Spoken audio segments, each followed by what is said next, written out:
बेटा ऐसा भी होता है। हेलो माँ, मैं रवि बोल रहा हूँ। कैसी हो माँ? मैं ठीक हूँ। बेटा यह बताओ, तुम और बहू दोनों कैसे हो? हम दोनों ठीक हैं। आपकी बहुत याद आती है। अच्छा सुनो माँ, मैं अगले महीने इंडिया आ रहा हूँ। तुम्हें लेने क्या? हाँ माँ, अब हम सब साथ ही रहेंगे। नीतू कह रही थी माजी को अमेरिका ले आओ, वहाँ अकेले बहुत परेशान हो रही होगी। हेलो, सुन रही हो माँ? हाँ बेटे। बूढ़ी माँ के आंखों से खुशी की अश्रुधारा बह निकली। बेटे और बहू का प्यार नस नस में दौड़ने लगा। जीवन के 70 साल गुजार चुकी सावित्री देवी ने जल्दी से अपने पल्लू से आंसू पोंछे और बेटे से बात करने लगी। पूरे 2 साल बाद बेटा घर आ रहा था।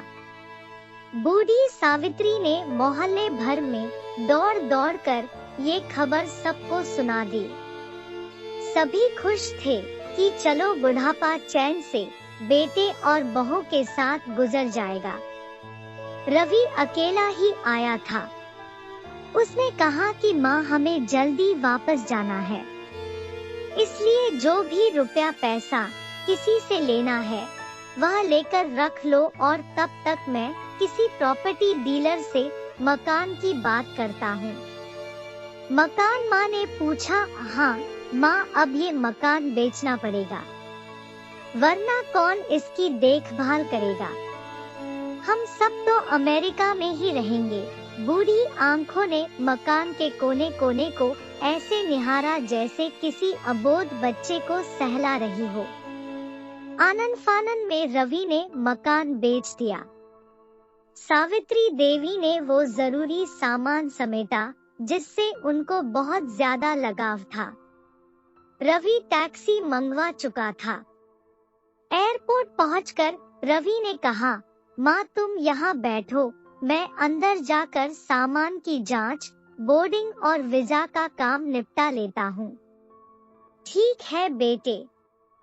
सावित्री देवी वही पास की बेंच पर बैठे गई। काफी समय बीत चुका था। बाहर बैठी सावित्री देवी बार बार उस दरवाजे की तरफ देख रही थी जिसमें रवि गया था, लेकिन अभी तक बाहर नहीं आया। शायद अंदर बहुत भीड़ होगी, सोचकर बूढ़ी आंखें फिर से टकटकी की लगाए देखने लगती हैं। अंधेरा हो चुका था। एयरपोर्ट के बाहर गहमा गहमी कम हो चुकी थी। माँ जी, किससे मिलना है? एक कर्मचारी ने वृद्धा से पूछा।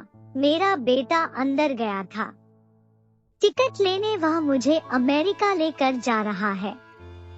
सावित्री देवी ने घबराकर कहा। लेकिन अंदर तो कोई पैसेंजर नहीं है।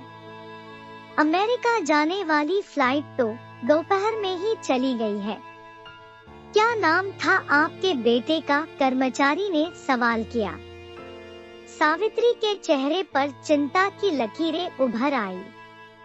कर्मचारी अंदर गया और कुछ देर बाद बाहर आकर बोला, माँ जी, आपका बेटा रवि तो अमेरिका जाने वाली फ्लाइट से कब का जा चुका। क्या? वृद्धा की आंखों से आंसुओं का सैलाब फूट पड़ा। बूढ़ी माँ का रोम रोम कांप उठा। किसी तरह वापस घर पहुंची, जो अब बिक चुका था। रात में घर के बाहर चबूतरे पर ही सो गई। सुबह हुई तो दयालु मकान मालिक ने एक कमरा रहने को दे दिया। पति की पेंशन से घर का किराया और खाने का काम चलने लगा। समय गुजरने लगा।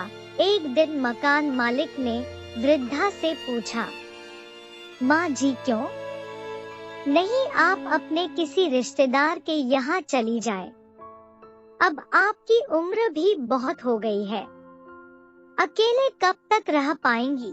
हाँ चली तो जाए, लेकिन कल को मेरा बेटा आया तो यहाँ फिर कौन उसका ख्याल रखेगा? आंख से आंसू आने लग गए। दोस्तों, माँ बाप का दिल कभी मत दुखाना, माँ तो माँ होती है। आशा करती हूँ कि आपको यह कहानी पसंद आई होगी। इस कहानी पर आपकी क्या राय है, हमें कमेंट करके जरूर बताएं। कहानी पसंद आई हो तो लाइक, सब्सक्राइब और शेयर जरूर करें।